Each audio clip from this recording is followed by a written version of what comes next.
কত ভিডিও তো দেখলেন, এই ভিডিওটা দেখে একটু শেয়ার করে দেন। আরে বোন, তুই এটা কি বয়স দিছস রে বোন?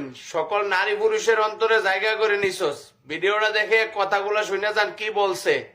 একজন বিবাহিত নারী যতই জায়নামাজে কান্নাকাটি করুক এবং প্রতিদিন কোরআন পাঠ করুক, ততক্ষণ পর্যন্ত সে তার ইমানের মাধুর্য খুঁজে পাবে না যতক্ষণ পর্যন্ত সে তার স্বামীর হক আদায় করবে না। স্বামীর হক আদায়ের মৌলিক বিষয়গুলো।